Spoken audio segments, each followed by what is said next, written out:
medical, financial, legal, counseling, professional service, or any advice. You should seek the services of competent professionals before applying or trying any suggested ideas.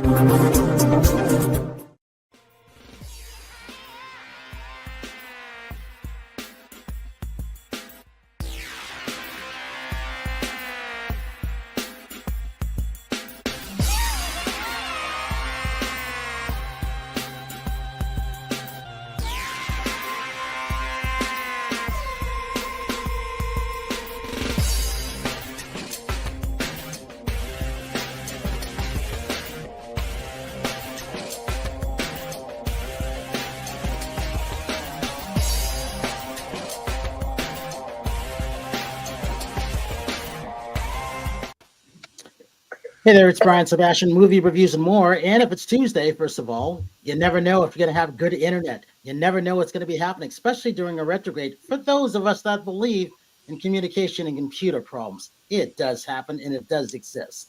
So we are live. This is show number 162, live shows in a row, going strong still. Live on Talk4 Media, K4HD Radio, Talk4 TVs, streaming at over 100 outlets around the world right now. And iTunes 247 out of Franklin, Tennessee. So this show is interesting and also special, just like every show is special. It's an honor to have everybody come on when everybody can, because I take it very seriously. And so I know our co-hosts do too, because they're always asking Carol and Rachel, who's on Tuesday? So I always make sure I send them stuff so that they have an idea. And then so this young lady, Joanne, she reached out to me probably 3-4 months ago. But I knew she was coming on, but totally forgot that she was coming on. So we added her at last minute. And then I said, well, that's not you. That's my fault because I forgot how to reach her. And then so this other guy, Evan, I found his film, called Folson's Run about Wolfdogs. And I said, oh, I got to have him in. How do I squeeze him in? And then I said, oh, I can make this happen. And then with Matt, well, I knew what Matt was coming on because he's been scheduled for about 3.5-4 months. I said, this will work some kind of crazy way like we always do.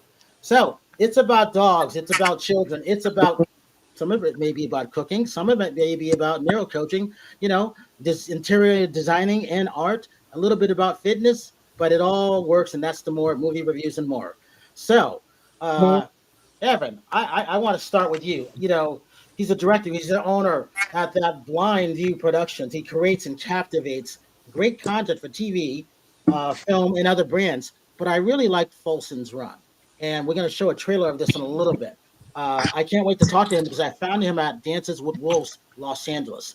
And when you see Wolfdogs in person, I thought I wanted one until I saw how big they were. And I said, I don't think I could have it that way. So that'll be interesting to see. And then, he's the CEO. Matt, I know you're going to be a little bit glitchy. I know it, so I'm prepared for it. But we're going to work with what we have with you. And so when you're that CEO and that founder of ChefPaw, and that too. So umbrella company, Innovet Pet Products. I love that. He is that, let's see, mechanical engineer. He's that inventor. So I can only imagine how his brain works. But when you can create great products for dogs, that's important. Really, really important. And I think there's some CBD probably in there, but he's got a bunch of patents too. So Matthrew Terril. So that's a great thing. Joanne. So Joanne, anytime we have kids, and the future of kids, I'm all about that. I'm all about learning. Without the future, they said, without the past, there is no future. And it goes the other way around now. Everything's like a circle, unfortunately. So that speech pathologist, that award-winning author, I really want to see her books go someplace. Talk, play, and read. That book series. I really think something could happen with that.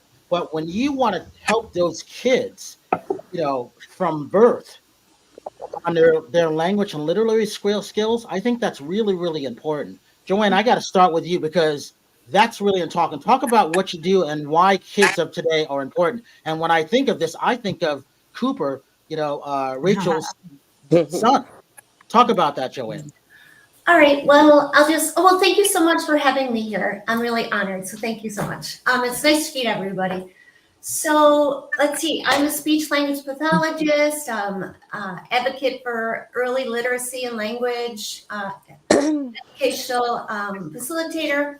And so I let's see, just a little reference. I started working in the city years ago with the kids in the lower performing school. And so what was happening was I was working there, and I also was working after school in the suburban area, and then the city schools. But the common denominator was with the parents after school was, how can I get my kids to talk? But in school, while I'm in the school in the city, there wasn't a lot of parent involvement. So then we have these heavy caseloads, and you're only seeing these kids twice a week, 3 times a week, assemblies, field trips, everything interferes. You just do the best you can. So I thought that I could come up with some resources to help the parents, right? Because they're coming to school. Gosh, just for example, you have 6th graders that are reading at a 1st grade level. I mean, that's a huge gap, right? So you can see that when they're coming into school, they don't have the appropriate language skills that they should have gotten during that birth through 5 period, which is a crucial period for language development, because the synaptic connections are being made, and the more input you have, the more interactions, the more life experiences you have, the more your brain's going to grow. And 80% of the brain is developed by age 3. So if you have adverse conditions in the environment, neglect, limited language, limited experiences, it all plays a role in once you go to kindergarten. And the problem with that is the kids are expected to be reading and writing. They're learning the fundamentals of reading and writing, but they should be reading at the end of kindergarten. When I went to kindergarten, I don't think we were at that point. I think we started in 1st grade. But it's a whole different ballgame. Now I work with pre-K kids too. Right now, I don't work in the city anymore, but that's just a reference point that I was telling you about. But presently, I work in the pre-K part-time and this pre-K schools, and it's the same thing. These kids are coming in with a lot of limited language, and they're expected to identify letters, blend sounds to form words during phonemic awareness activities, letter recognition tests, letter sound recognition tests. It's just a lot for them. And if they don't have that birth through 3 period locked in, it's just there's so many kids in the classroom, and now with this extra new layer, that shouldn't say extra, a new layer of children coming from different countries, they don't even speak English. So you have that layer on top of kids that are just not exposed to language early on. So that's why I created these books, Talk, Play, and Read with Me, Mommy, Talk, Play, and Read with Me, Daddy, to get the message out there. Because also I have this new program called the Behind Cycle. Basically, the catchphrase is being behind, falling behind, and staying behind. And so fundamentally, it just means children are not reading at their expected age and grade level because they can't keep up with the educational demands because they're so far behind.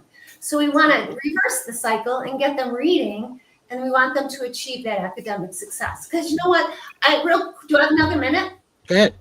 Okay. I did a case study with a kid in school years ago, right? He came into 3rd grade at my school, and he was the sweetest boy. So I took him on my caseload, or I took him out after school. He was on my speech and language caseload. Reading 6 words a minute is not reading. So at that point, so I had him for a year, and at the end of that year, he was reading 100 words a minute.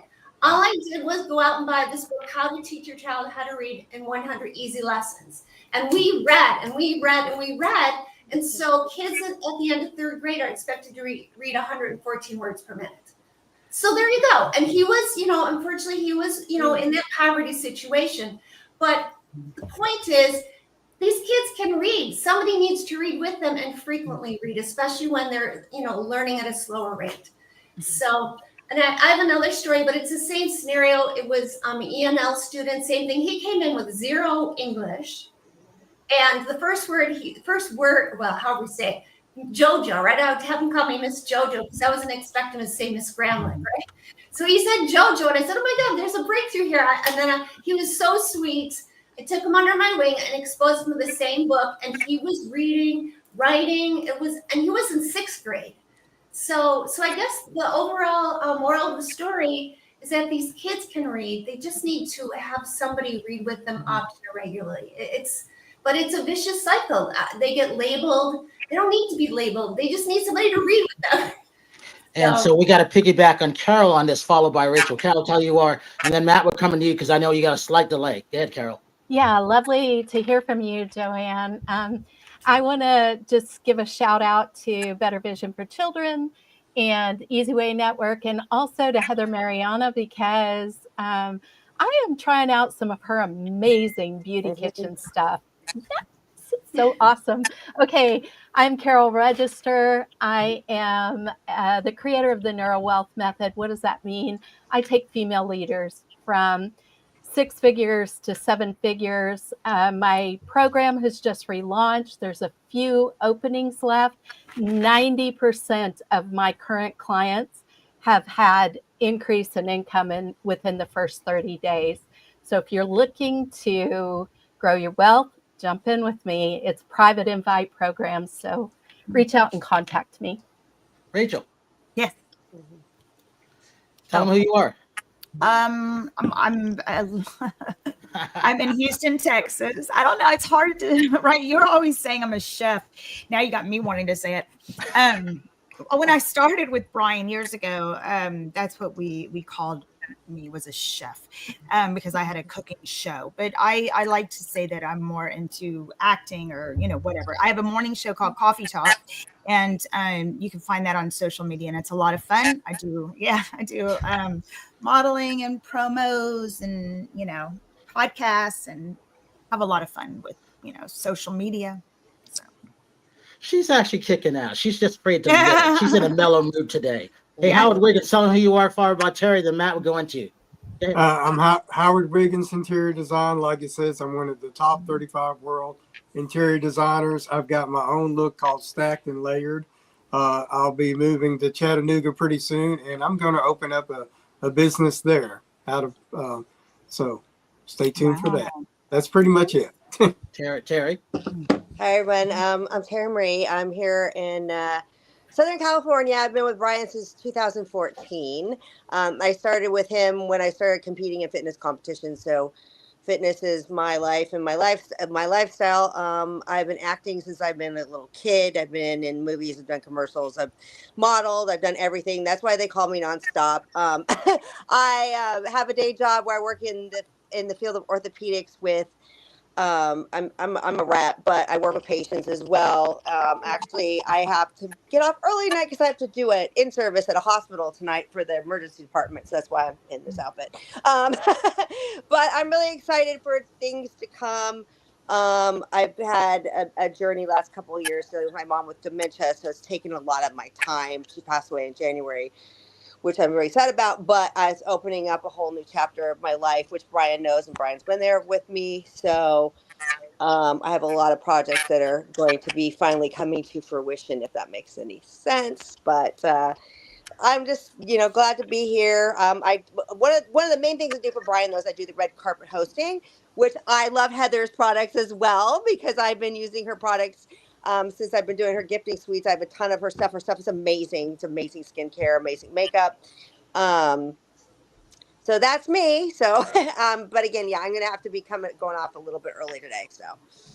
So Matt, we can finally get to you, because I wanted to see, sometimes the internet settles down depending what people are. Sometimes, not always. Let's talk about who you are, because your product is very, very important. And talk about how you started that, your story, and where everything came from behind. Oh, thank you very much. It's great to be here, and hopefully our Spectrum Internet bandwidth expands while I'm talking. Hopefully they see this and see it's been throttled. I've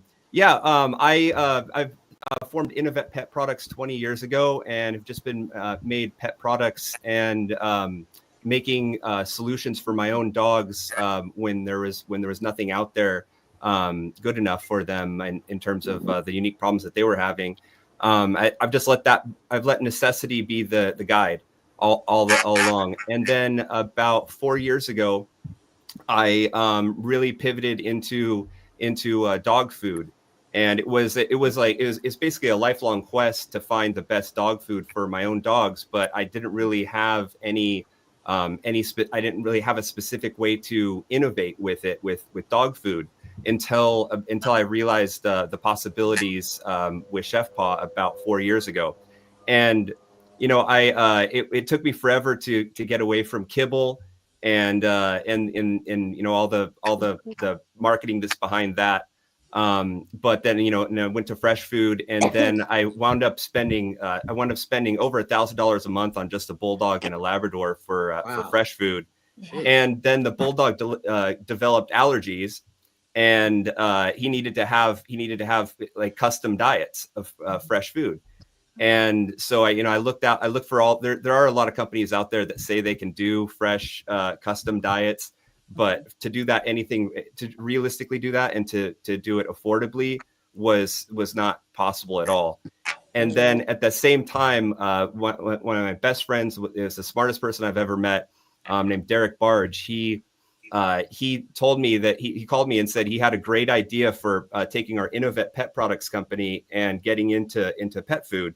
And he said he'd explain it to me later. And I thought we were going to talk the next day, but then sadly there was a tragedy, and he passed away in a tragic accident. And so that was about 3 years ago. And I was, for months, I was thinking, what could he have been talking about? What could that idea have been? And then one day it just kind of all hit me. It's like all the problems I've been having with my own dog's food and how it needs to be customized and how it needs to be affordable, that, you know, it needs to be at least the same cost as our own food. And it really shouldn't be any more, a dog's meal shouldn't be any more expensive than a decent meal for ourselves. It's the same quality. It should be the same quality. It should be about the same price. So it kind of irked me that all the fresh foods available out there were, 2 or 3 times more expensive than what the regular ingredients should be. And so that sent me on a quest to make first a machine that could easily let people cook and mix the food quickly and at a low temp, so it's not burning off all the nutrients. And then after that, I realized that, like, how do you know what goes in it? How do you know what if a dog has enough calories or enough protein or enough calcium? And so that's when I started developing a software to calculate the nutritional yield of any recipe and then compare that to the nutritional needs of dogs. And I went down a big rabbit hole of finding all the different possible schools of thought with nutrition in dogs. And I had found that the AAFCO is the main governing body for dog food, or at least they used to be. And they had adjusted their standards to fit big commercial production and kibble specifically. And so we realized that making a batch of food to the kibble standard is pretty easy. It's a low standard. We should go much further than that. And so we developed our software to be able to calculate the individual needs of a pet, not just the overall general needs of dogs and cats in general. And we launched it. We're coming up on almost 2 years since we launched the machine and the software, and it's taken off like crazy. We're going to be at Super Zoo in the new product showcase in about 3 weeks, and we're really excited. I mean, the kibble industry is like the big tree, and ChefPaw is like the small axe that's ready to just start chipping away at it. Wow. What's funny about that is a lot of my female, especially my female friends, I've seen them go from Trader Joe's to I call it whole paycheck, and then they go to another store because it's expensive, and then they this is just for their dogs. So yeah, but they were enhancing the dog's life. And I knew why they would do it. And every day they would make it fresh. And then sometimes they put it in freezer and stuff. But it did help, because what a lot of people forget is that dogs and cats, they have allergies. It's like they're catching things from us now, which is really interesting, isn't it, Matt? And I'm coming to you in a minute. Oh yeah, there's dogs that have food intolerances and food allergies, just like we do, and just the same rates of population and everything. And also, I mean, even dogs that don't have allergies and intolerances, they're being fed. Most of them are being fed the exact same thing every day, day in and day out. Even if it's a fresh food, the same meal over and over again is not good. That's not how we or them were ever designed to get their full nutrition. So it's that's why we're really about having people alternate recipes. And so we developed over 50 recipes that far exceed the kibble standard. And so for just about every life stage or condition that a dog is in, we've got a balanced recipe that is ready for that dog. And we then created our software to be able to easily adjust those recipes to fine tune them for specific needs. You know what's interesting about that, and yeah, Rebel, you read my mind, Evan, which goes into your film. Tell them who you are and what you've created. This great short film that I like, that I've been telling everybody around the world about. Well, thank you so much, Brian, and happy to be here with all of you talented people. My name is Evan Morton. I started Blind View Productions back in 2022. I used to work at National Geographic on a show called Life Below Zero. Ever since I was a kid, I wanted to be the next Steve Irwin, but I kind of fell in love with the camera, so I never put that down. And while I was working at National Geographic, on the side, I would do different jobs that came up as a freelancer. And I was working at tech events. Someone got my information, and a couple weeks later, I got invited to a wolf hike. Didn't really know. I always thought wolves were beautiful animals. I grew up with dogs. You probably saw my dog going by at some point. And I went on this hike just outside of Los Angeles with at Apex Protection Project. You could find them at Apex Protection Project on Instagram, or Apex Wolves on TikTok. They actually have a pretty big TikTok following. And I just really didn't know anything about wolf dogs. And the idea that people were breeding wolves and dogs together, selling them as pets, when we have a lot of dogs being euthanized in shelters, and then we have wolves, which are a political abortion topic, if you will, across the country. I wanted to highlight wolf dogs and some of the work that Apex does, and made a short film about that. I've been working on a feature film called War on Wolves, and have shot 34 days of that so far, but self-funding only gets you so far. So we're trying to get the final push now. Let's take a look at this clip, Evan, because it's a great film. Thank you. Our community is not safe. They're not going to be safe until these animals are banned from our area. In the world, is there a place for wolf dogs? The unfortunate thing about wolf dogs is they're kind of stuck in two worlds. They're not necessarily a full wolf, and they're not necessarily a dog. It's up for debate tonight whether wolf dogs are pets or threats. In some moments, they can behave perfectly, and in other moments, they've got that wildness still in them.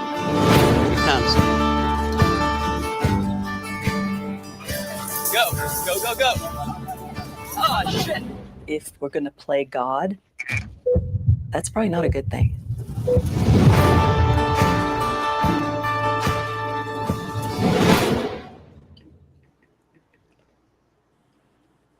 Wow. You know, if Evan, how did you want to shift the public's perception around this? And like, when did this idea really, you mentioned your hike, but is that really where the idea hit you or when did it hit you to start bringing awareness about this? Yeah, so as a filmmaker, my first passion always was narrative filmmaking, and I love writing scripts and shooting stuff like that. But I always, like I said, I always grew up around animals. And when I went on this hike, I saw Paul and Steve, who are the founders of Apex. Right now, they have about 22 wolf dogs. So you can imagine that's a lot of work and takes a lot of volunteers. And I saw how much these animals love Paul and Steve, as well as how much the volunteers love them as well. It's a lot of work to take care of these animals. As Matt, I'm sure knows, as a dog owner, it's a lot of work to take care of dogs, let alone wolf dogs. And talking to them, I really wanted to make a film about them, but also bigger picture about wolf dogs, which right now they're legal in 37 states in the country to breed and sell. Some of that ranges from whether the state has grandfathered in, or there's different variables to that, but overall 37 states where you can own a wolf dog. Wow. And I just thought, we have so many dogs that are being, like I said, euthanized. The shelters are overcrowded, and then wolves right now are facing a really difficult time politically. And it's unfortunate, and I don't want to get too down the rabbit hole about my feature film, but It's unfortunate that when people think of wolves, they think of Yellowstone. And I say that because Yellowstone's such a success, which is amazing, but they don't really look at these other recoveries that didn't go as well, where social tolerance isn't accepted, and it kind of gets tossed under the rug, if you will. So I just really wanted to tell the story of Wolfdogs, and kind of, I think if you think of like a 16-year-old kid, how cool does it sound to own a piece of the wild and have a wolf dog? Now that I'm in my 30s, I never had one, but now that I'm in my 30s, I'm like, that sounds like a lot of work, and I've got 2 dogs, and I've already got my hands full. So I have a question real quick. Okay, ahead, Terri. And then I have to go to do my thing. But this is really interesting to me. I just kind of, what is kind of the temperament of these dogs? Because it sounds like they might have kind of the same kind of a stigma of like a pit bull. I mean, is it kind of like, do some of them like have like a more like, because pit bulls, some of them are aggressive, some aren't. It has to do with a lot of times it's the owner and who breeds them and how they're bred. I just was kind of curious, is there any correlation, to that?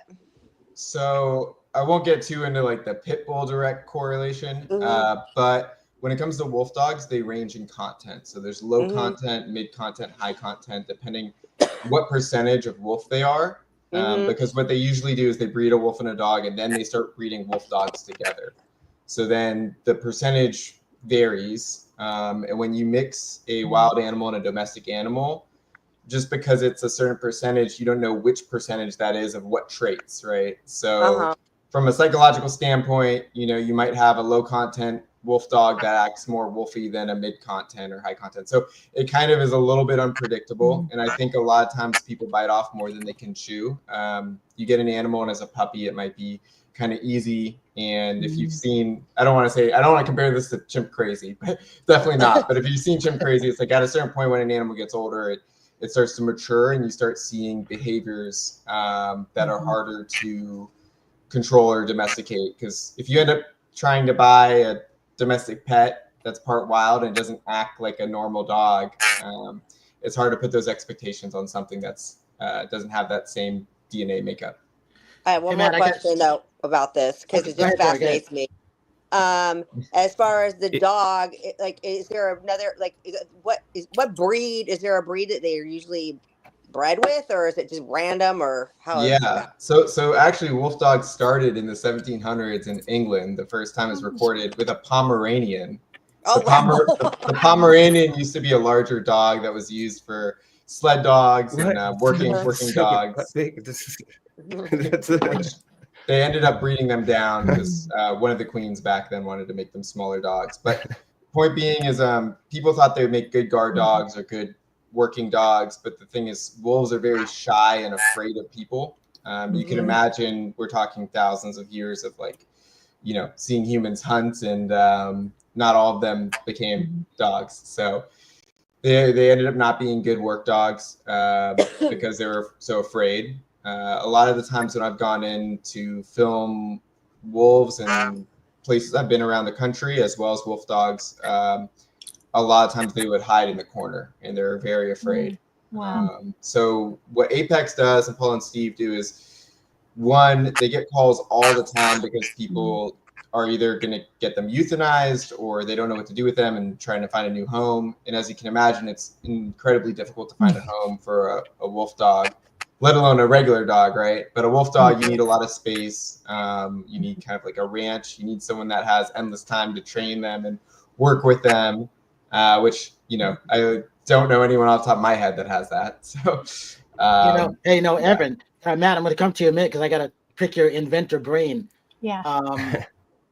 Evan, you have a great line in the movie where no matter what, it's still a wolf and a dog, and it's in the middle of that, and it really doesn't know, you don't know what you're going to get. And then once I saw it on the red carpet, I said, oh, that'd be great to have one of these, until I saw it on the red carpet, how big it was. Yeah. And then I said, oh, you're going to have to spend a lot of time, and I don't, because I want to take my dog with me. That's why I don't have it. But I also know I can't take it to Australia or Hawaii because it'll be kennel for a couple months, and I don't want that. And then I said, I won't be getting a wolf dog because of those reasons. Yeah, so it's interesting. The film, we don't get too into this in the film, but one of the wolf dogs ends up in a ranch, and person ends up helping take care of it actually works with wild horses. And wild horses, as you can imagine, people look at horses and think that's amazing. I have an apartment, so definitely can't have a horse here. But getting a wild horse and making that domestic is like difficult. And I think when people get a wolf dog, there are some similarities to that with, again, just the expectations of something versus the reality of what you have and the amount of time it takes to work on it. You know, a lot of people, they want to get a classic car, right? Like I would love a classic car, but I'm not a mechanic and I don't know how to work. That's a good analogy. So yeah. Hey man, I got to pick your inventor and brain in you and the patent person in you. So, what would you make for a wolf dog? Well, I mean, that's all going to depend on how on the setting, really. You know, if it's a full wolf dog, they should probably be hunting. They should probably be eating raw. You know, like what they're used to. But the more you get into an urban setting, the less realistic and the more problematic that becomes. There's the whole raw diet thing is there's a lot of credibility behind it, but there's a lot of problems there too. In the wild, in a very rural setting, raw feeding makes total sense. Number one, you're not gonna you're out in a rural setting, you're not gonna have to worry about like E. coli and things like that. And then also with a regular wolf, their jaw structure is designed for chewing bones, and that's the way that the dogs get calcium. And calcium's the number one thing that's easy to become nutritionally deficient in. For dogs. Now my lab and my bulldog are good examples here. My Labrador has a jaw structure, a tooth structure that's very similar to wolves. He could survive for at least a while in the wild. He would be able to hunt some things. So you know he could process bones. However, my bulldog, his jaw structure has been basically forced evolved by man. And his jaw structure is not, he could never survive in the wild. He could have survived 20 minutes in the wild. His jaw structure has been evolved to survive a living room and be fed stuff. So, it's all on a spectrum. If you, once you, as far as feeding a wolf, or a wolf hybrid, once you get away from feeding them, from letting them hunt or actually feeding them raw wild food, now you're bringing in, you're going to naturally have to bring in food from the overall food supply, from our domestic food supply. The domestic food supply is, you have to treat anything raw in the domestic food supply, even vegetables. You have to treat it as possibly have do. Yeah. Did I cut out there? I hope not. But anyway, you did, but the point is still if your made. food's coming from the domestic food supply. Yeah. So if you're getting anything from grocery stores, you gotta assume you gotta cook it, or am I still connected there? I lost you at cooking. It's just glitching a little, isn't it? Oh no. Yeah. It's not a good commercial for Spectrum cable. Matt, if I could reiterate what you were saying, when you're in the commercial food supply where things are being shipped across the country and so forth, you're going to have to look at things like E. coli and potential pathogens that have gotten into the food supply that aren't necessarily the case when a dog is eating wild in the rural areas. Exactly. Yeah. Exactly. Yeah. Awesome. And then when most dogs don't have the wolf-like jaw structure, so they're not capable of actually chewing and eating and processing bones to the point where they're not going to get bone splinters and risk perforated intestines and that kind of thing. Yeah. Wow. I know with my dog down in Chile, he's a Chinook, and really strong, amazing dog. But when he could no longer hunt and we had to start feeding him commercial food, he developed arthritis and the things that humans have problems with. And so we were really looking for ways to provide him a fresh diet and a raw diet that was safe for him, knowing like we couldn't give him chicken bones because chicken bones were too soft. They would break and those would damage his insides, like what you're saying. So what you've developed here with this machine, I mean, this is amazing. It's life-saving for these animals. Thank you. Yeah, we're taking the concept of raw food cooking or raw food and just cooking it to the minimum temperature as quick as possible, just to soften things so that they become digestible, like carrots and sweet potatoes and that. And then just enough to kill off all the typical bacteria and pathogens that are out there, and just streamline it real fast. And then for most dogs, the calcium supply, we're getting it from powderized eggshells. That's what we recommend. That's what we include to go along with our machine, and that's what we recommend people do. My lab, if he's ever fed bones, he can chew them. He can process them for the most part. And even crushed eggshells, the stomach acid breaks that down and softens it. But this lab is so incredibly athletic; it's running and jumping all the time that it doesn't the food doesn't stay in the stomach acid long enough for it to break down. He's moving it all around in there, and so he gets little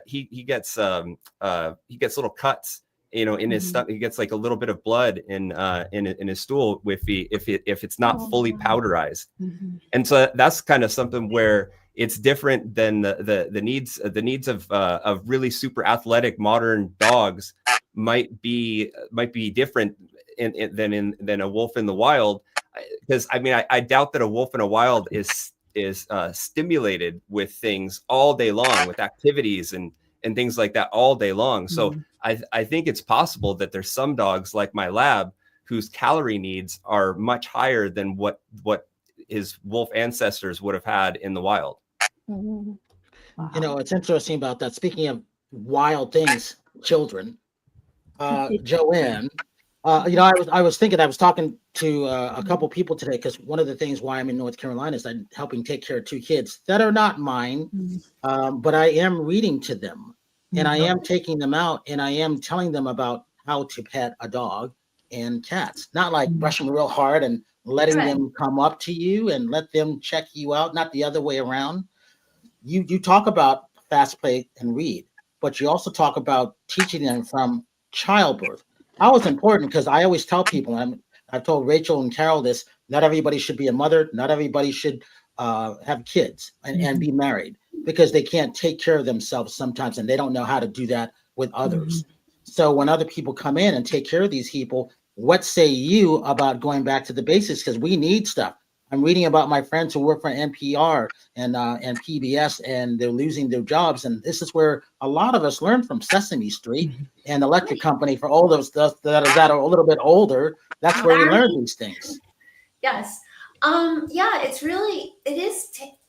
The problem is what happens in a school setting is they just, even if the kids don't have the baseline skills, they just keep pushing them forward and forward and forward. And then, like you said, when I first spoke, there's a huge gap.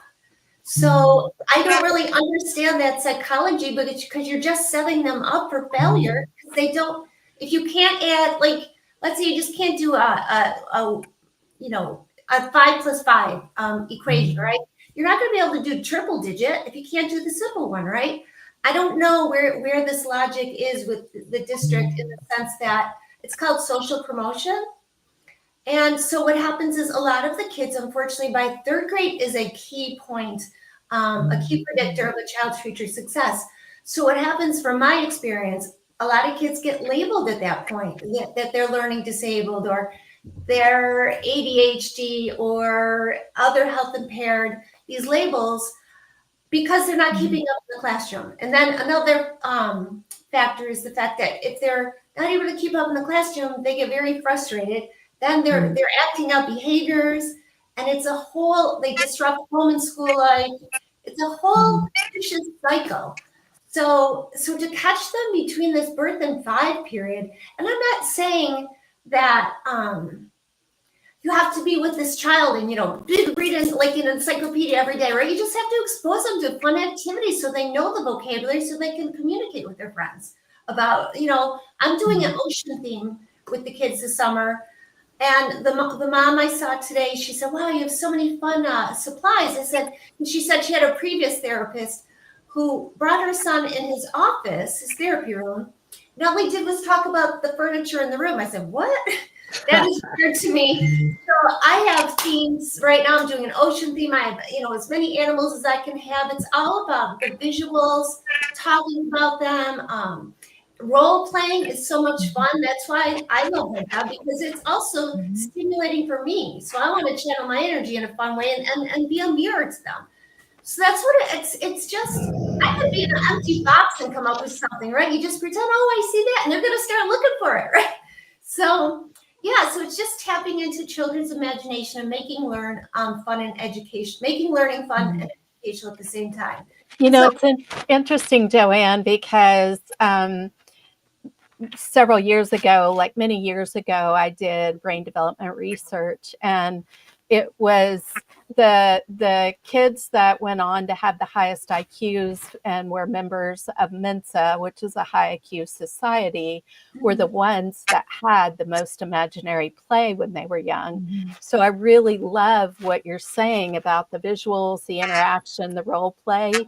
But I specifically have a question because I've got new grandbabies. Okay. And one of the things that was brought to our attention was the potential for a frenectomy, where are you familiar with that? Where the nerve that attaches to the tongue, is that what's happening when it's affecting their now they're coming out with, they're being born where that nerve that goes down the whole entire body. I was so blown away, Rachel, you know about that, that it's shortened and tightened. And they actually think it may have something to do with the folate that we're given.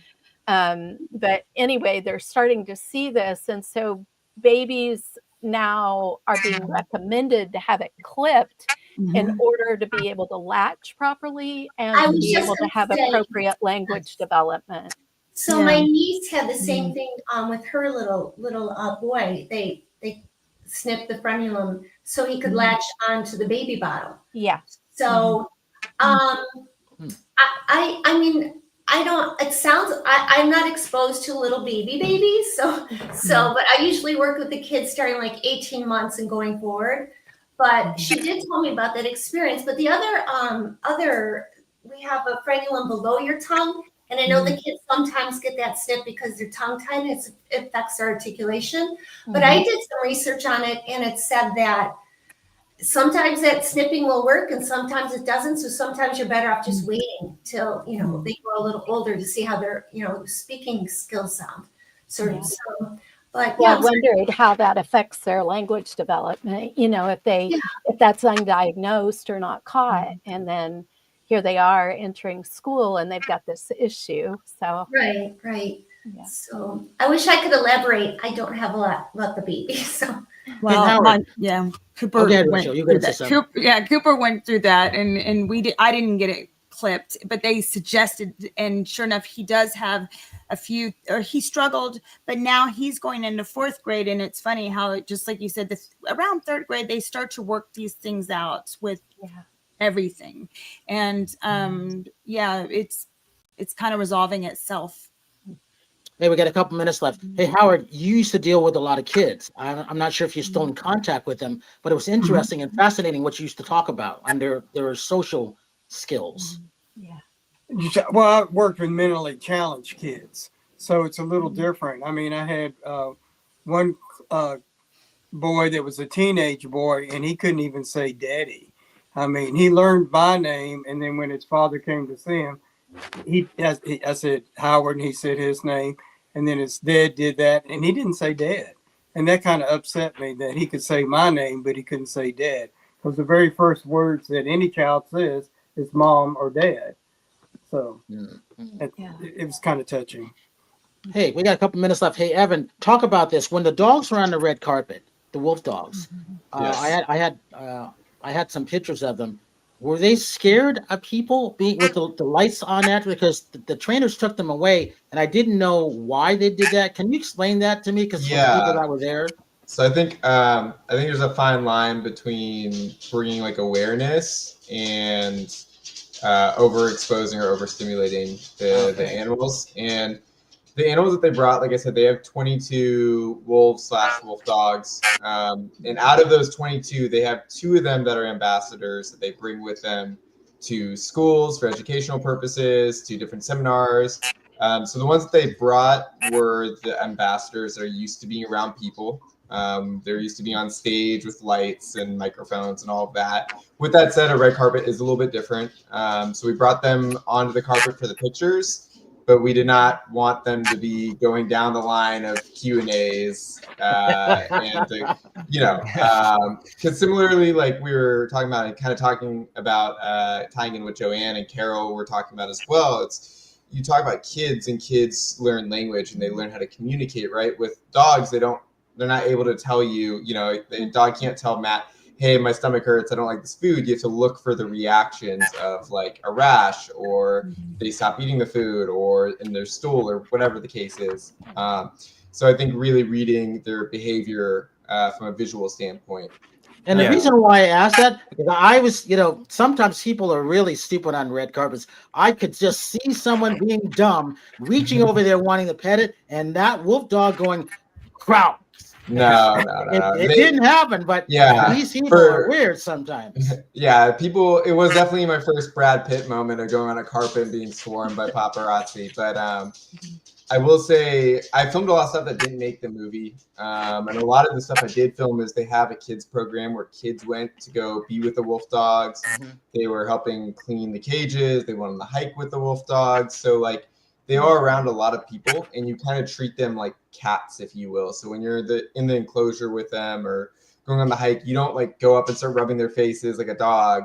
You just let them come up to you and sniff you and kind of assess that. And then if they're interested, I've had them come up and lick my face before, but I've also had it where they don't mind me and they just do their own business. So sometimes you get lucky and you get a wolf kiss, and sometimes you don't. Hey, give me social media real quick, Evan. Yeah, you can find Folsom's Runs on Instagram at Folsom's Run. You can find mine at Evan Morton Film. And then if you look up Blind View Productions, you can find my company as well. And then just real quick for the sanctuary, it's Apex Protection Project on social media.